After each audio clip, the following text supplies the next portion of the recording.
Hi, class, and welcome back. I know you've all been saying, Edmund, you're not a pastor, but you keep giving us the word. And to that I say, thank you.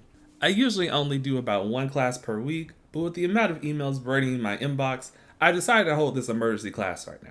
Some of you all are still struggling to learn the difference between Canon and Fanon, and as your friendly neighborhood writer, I decided to come with the answer. So today's lesson will be Canon versus Fanon, how fandom's own personal bias, interpretations, and discussions can completely change the canonical representation of characters within their mediums. Section 1. What is canon and what is fanon? So for in order for us to move on in this lesson, we must all have a basic understanding of what canon and fanon is as concepts. Canon basically is simply referring to the source material or narrative that you are referring to when talking about something you like. This term can also be more specifically known as Word of God. Basically, if this came from the creator's mouth, the creator's work, or an interview the creator did, it is canon and factual. Does that mean that some things that are referred to in outside source material should be in the main material? 100%. But this is still canon and this is still factual. It is very important to keep a good, simple, understandable canon because canon helps us, the audience, understand your characters and basic plot a lot better. And on the other side of this equation is fanon. Fanon can be simply defined as elements introduced by fans which are not in the official canon of a fictional world, but are widely believed to be or treated as if canonical.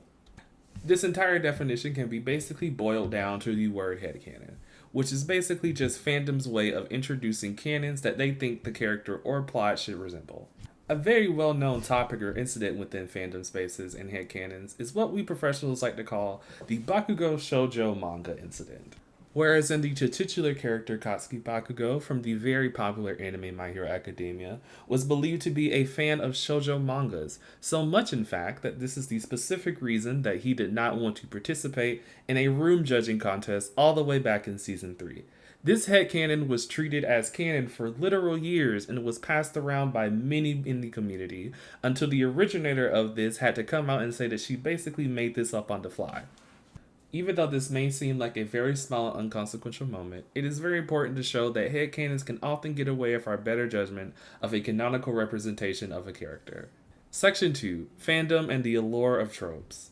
When it comes to characters, we all like characters for different reasons. Some of us like characters for their plot relevance, some of us like characters for their ability to do things, some of them just like characters because they look nice. That's all fair and valid, these are fictional people. One common factor, however, that seems to unite people amongst their love of a certain character are usually the trope or handful of tropes that these characters seem to follow. The word trope in literature is defined as a recurring theme or a literary device that can be found in many texts. Tropes are often referred to as archetypes, stereotypes, themes, motifs, and symbols that are used over and over again. The bad boy, the queen bee, the bully, the jock, the nerd, the outcast. These are great examples of tropes that can be found over many spans of literature. Though within these stories there is a particular character that a audience member may be more emotionally attached to than the others. So much so that this character eventually becomes, in what is the scientific and official term, a comfort character. The official definition of a comfort character is a character that a person strongly relates to or feels like they would have a special bond with in reality. Just to be clear to all the students in the room, there is no clear blueprint definition of how to make a comfort character. Usually, people just choose them out for the already set tropes that you have within your characters. Whichever one of them they bond with the most is whichever one they bond with the most. Some people may choose the comfort character to be their main character. Some people may choose the comfort character to be a side character who is literally only for gags. It really just depends.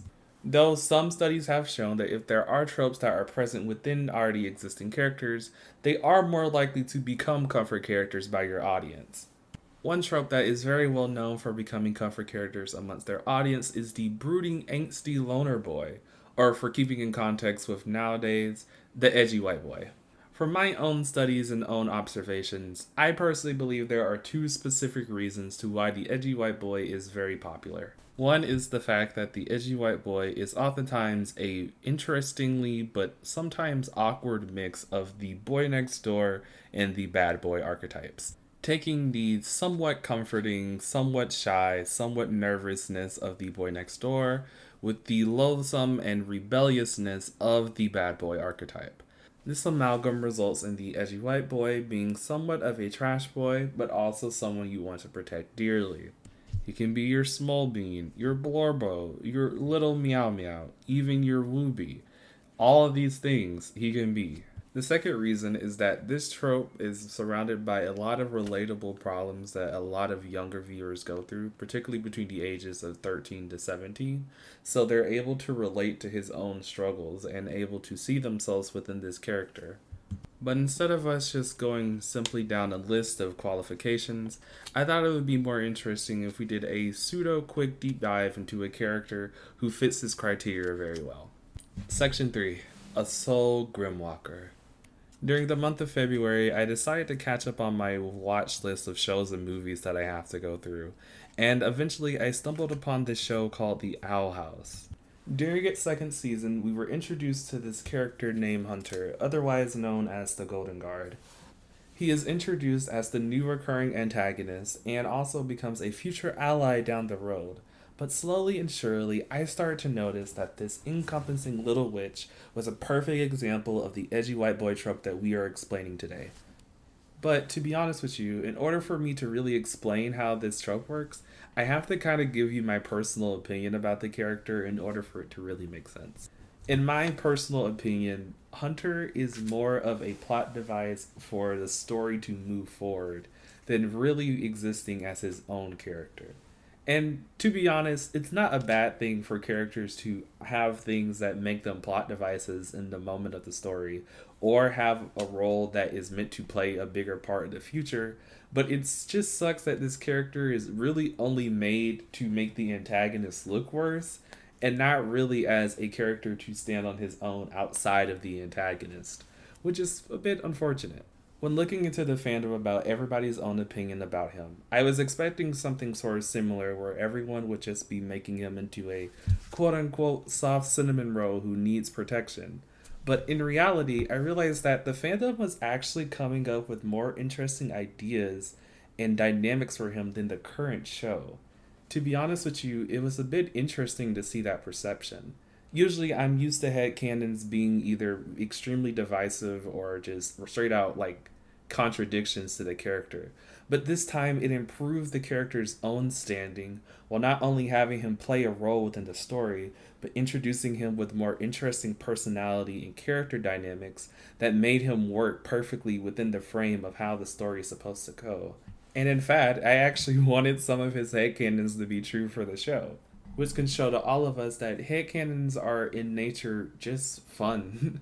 You know, they're meant to be our own interpretations of characters and how we would expand upon them through our own lenses of reality and how we relate to them as just people. That's the fun of just writing a headcanon.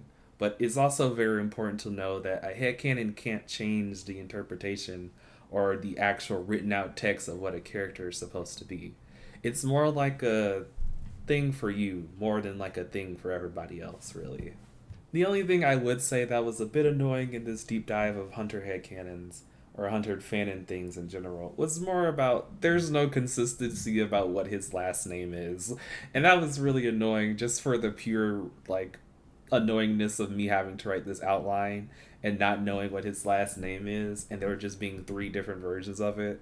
So that's the only gripe I have with this in general. In a summarization of all this, basically, a headcanon is a headcanon. It's our own personal interpretations, but it doesn't mean that people aren't right to have them. Like, I know I just spent, 3 minutes bashing up on the edgy white boy trope, but listen, if that's your thing, that's your thing. I can kind of get behind it sometimes too, personally. Don't get me wrong. So I understand that headcanons can be a fun and enjoying process for everybody, but it doesn't replace the actual canon of the show, no matter how upset or annoyed we are with the canon text. It can't replace what's actually happened here. So it's important to just, understand the difference between them. Understand what you want versus what the show is giving you, and sometimes how to move accordingly. So yeah, thank you all for coming to class today, and I will see you all next week.